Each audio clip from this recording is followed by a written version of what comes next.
Welcome to this channel.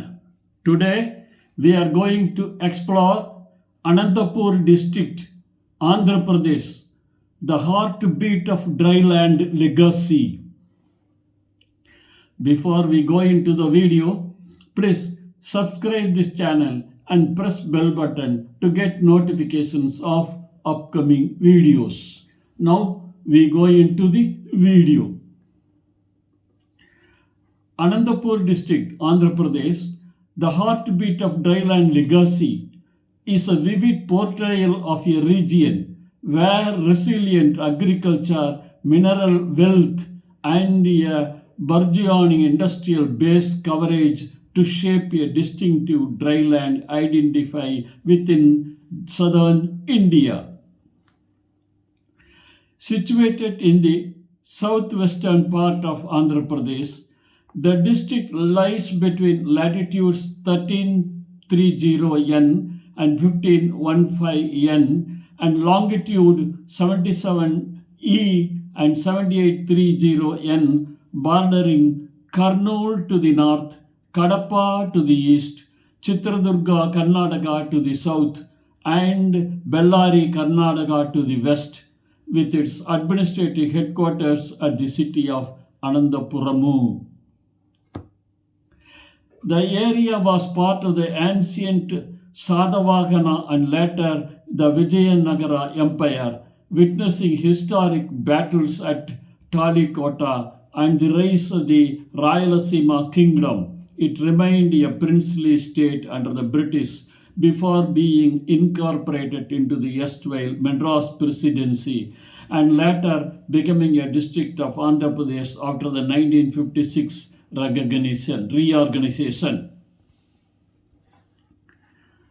Anantapur experiences a semi-arid tropical climate characterized by hot summers March to June, temperatures often exceeding 40 degrees C, a short monsoon season July to September that provides almost about 600 mm of rainfall, and mild winters November to February with daytime temperatures around 25 degrees C, making water scarcity a perennial challenge. The district does not host a major commercial airport. The nearest international gateway is Kempegowda International Airport BLR near Bangalore, approximately 180 km away, while domestic options include Jindal Vijayanagar Airport VDY at Taranagallu and the newly developed airport at Hampi, both within a few hundred kilometers, and the district is also served by the Anantapur railway station for air-rail connections. According to the latest census, Anantapur district is home to the latest census. Anantapur district is home to roughly 4.2 million inhabitants with a population density of about 260 persons per square kilometer, a literacy rate of 68%, and a youthful age structure where nearby 55% of residents are under 30 years old. The populace is predominantly Hindu, with sizable Muslim and Christian minorities. Traditional festivals such as Yugadi, Sankranti, and regional Kondareti celebrations coexist with religious observances, reflecting a tolerant and culturally layered society.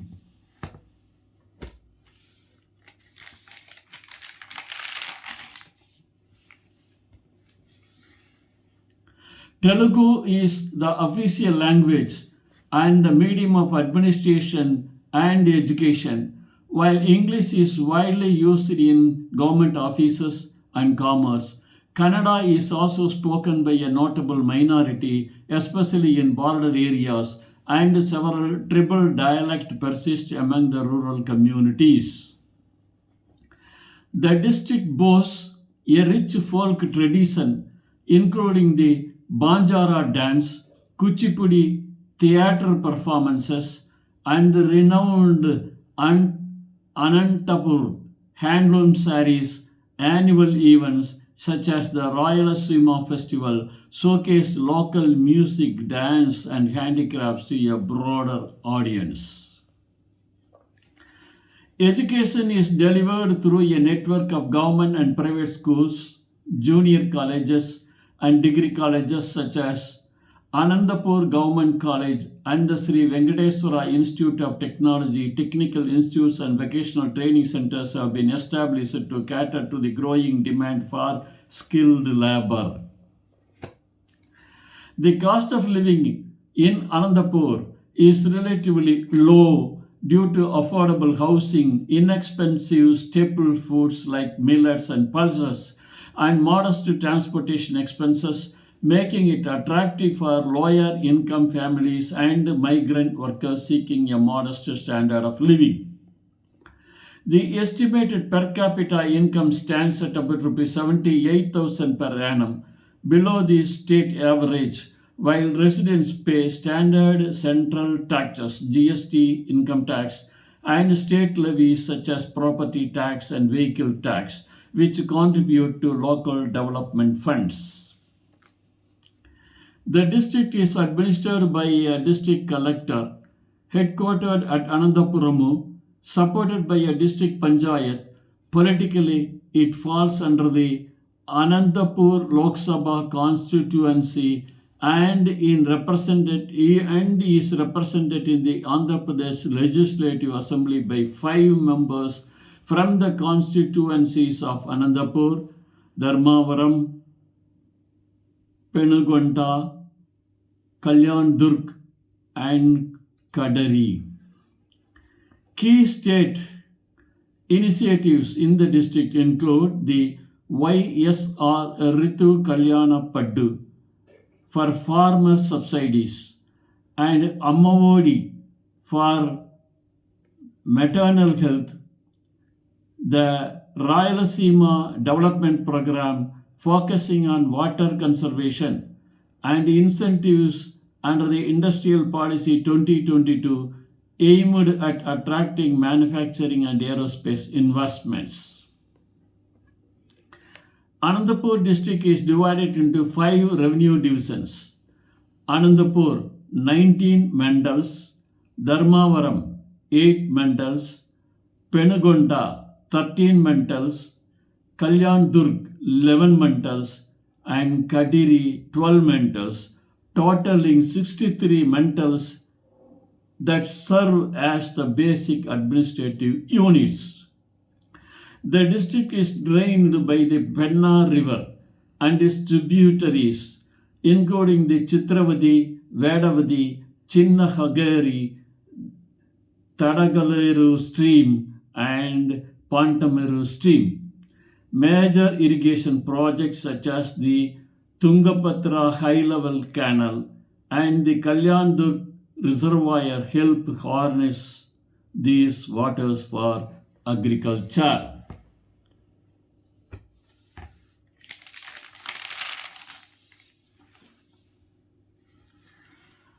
Anantapur is rich in mineral resources with details of gold ore, iron ore, barytes, pyrophyllite, asbestos, dolomite, talc, lanthanum, cerium, and limestone.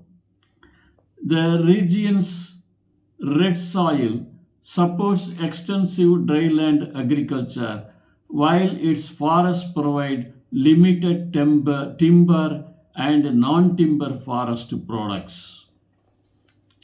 The district's tourist circuit features the historic Guti Fort and Kalyan Fort, the sacred Sri Satya Sai Baba Ashram at Puttaparthi, the natural Lepaksi rock formations, the Chitravadi river scenic stretches, and the Gundanagiri hill station, all offering a blend of history, spirituality, and natural beauty.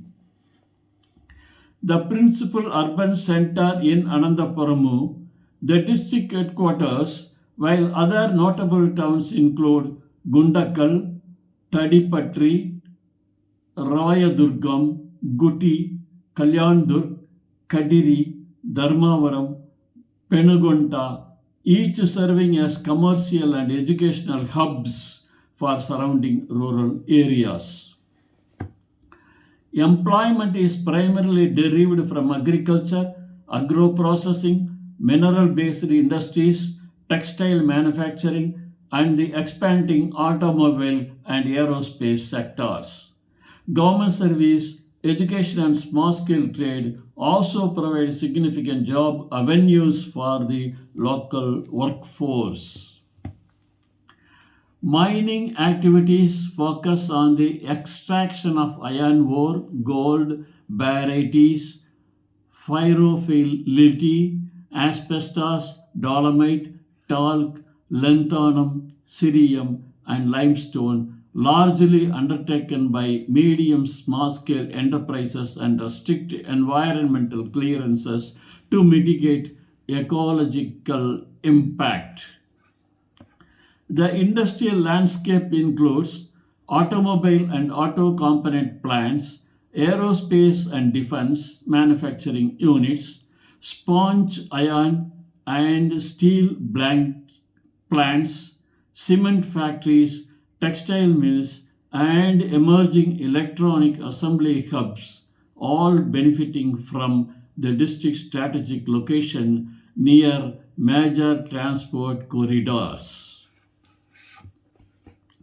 The agrarian economy is dominated by the groundnut, sunflower, green gram, pigeon pea, rice, and sorghum, locally called burgum, cultivated on red sandy loams with the aid of irrigation from the Penna and its tributaries. Crop rotation and rainwater harvesting are essential practices. Trade is facilitated through weekly markets, haats, in Anantapuramu, Gundakal, and other town centers where agricultural produce, minerals, and handicrafts are exchanged. The district exports groundnut oil, textiles, and minerals while importing machinery, fertilizers, and consumer goods via the nearest rail heads and road networks.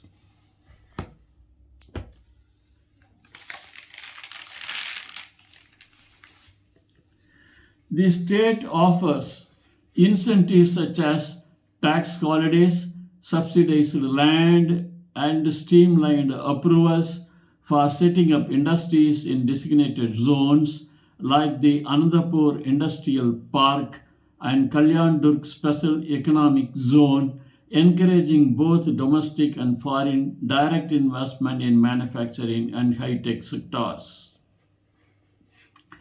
Anantapur District operates under the Andhra Pradesh District Administration Act, the Andhra Pradesh Pollution Control Board regulations, and the Scheduled Areas Protection of Tribal Rights Act, ensuring that land use, environmental protection, and the rights of tribal communities are upheld during development projects. The district is well connected by the National Highway 44, formerly NH7, that runs north-south, state highways linking all mandals, and a railway network with the Anandapur railway station on the Gundakal-Bangalore line. Ongoing projects aim to upgrade road surfaces and expand broadband connectivity.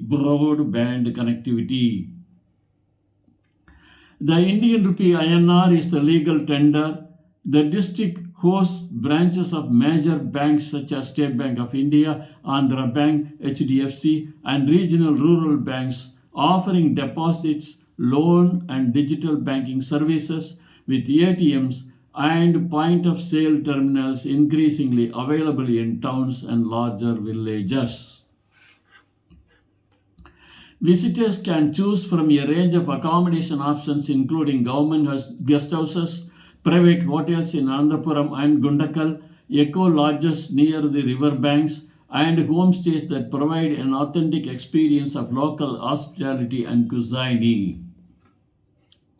Prepaid SIM cards from Reliance Jio, Airtel, Vodafone Idea, or BSNL can be purchased at licensed outlets in Anantapuramu, Gundakal, and other major towns with a valid ID, Aadhaar, or passport, offering voice, SMS, and data plans suitable for daily communication and internet browsing.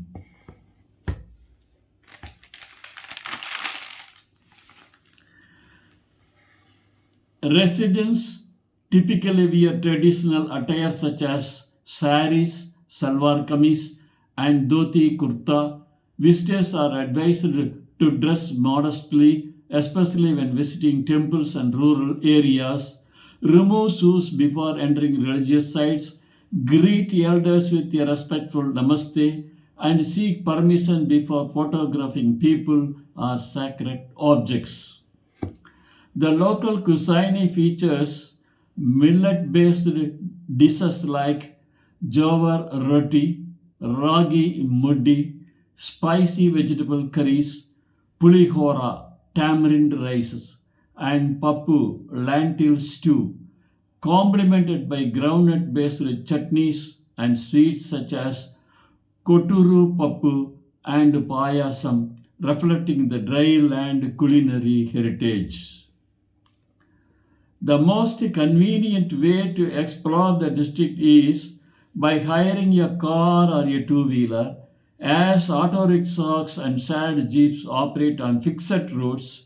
During the monsoon, road conditions can become rough, so travelers are advised to start early, keep an emergency kit, and stay updated on weather alerts. Do respect local customs. Keep the environment clean by disposing of waste properly, and support local artisans by purchasing handicrafted goods. Don't litter, disturb wildlife, or buy protected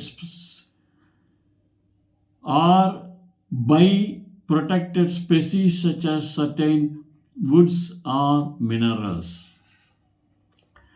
Indian nationals need a valid ID, Aadhaar, or passport for domestic travel, while foreign tourists must hold a valid Indian visa, a passport with at least 6 months validity, and may be required to present a COVID-19 vaccination certificate if mandated by the authorities.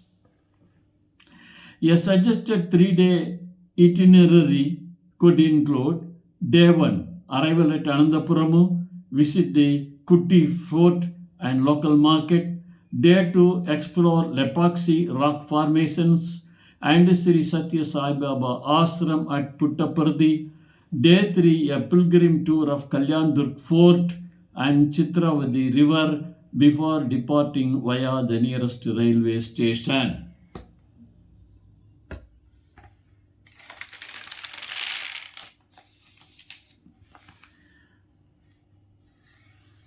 Each day typically begins with a light breakfast of idli or dosa, followed by a morning activity such as a guided heritage walk or a boat ride on the river.